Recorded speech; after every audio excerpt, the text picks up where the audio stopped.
తెలంగాణ ప్రభుత్వ ఉద్యోగుల నేటి ప్రధాన వార్తలు చూద్దాం. ఒకసారి మీరు వీడియోని లైక్ చేయండి. డోలాయమానం ఆర్టీసీ విలీనం. ఊసెత్తని కాంగ్రెస్ సర్కార్, ఉద్యోగుల్లో అసహనం. బీఆర్ఎస్ సాయంలోనే 90% పూర్తయిన ప్రక్రియ. అధికారంలోకి వచ్చి 5 నెలలైనా పట్టింపు లేని కాంగ్రెస్. ప్రక్రియ ప్రారంభం నుంచి వందల్లో ఉద్యోగ విరమణలు, రిటైర్మెంట్ ప్రయోజనాలు కోల్పోతున్న ఆర్టీసీ సిబ్బంది. 40% ఫిట్మెంట్ అమలు చేయాలి ఎస్టీయూ. ఎన్నికల కోడ్ ముగిసిన వెంటనే 40% ఫిట్మెంట్తో తెలంగాణ రెండో పీఆర్సీని అమలు చేయాలని స్టేట్ టీచర్స్ యూనియన్ రాష్ట్ర ప్రధాన కార్యదర్శి సదానంద్ గౌడ్ ప్రభుత్వాన్ని డిమాండ్ చేశారు.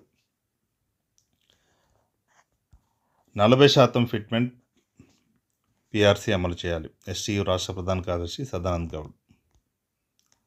పదోన్నతులు ఎలా?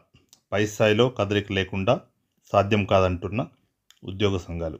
వ్యవసాయ శాఖలో ఏఈ, ఏడీఏ పోస్టుల ప్రమోషన్లకే డీపీసీ ఏర్పాటు. అక్కడ ఖాళీలు లేకుంటే అడ్డంకులే. 40% ఫిట్మెంట్ గురించి మరొక వార్త.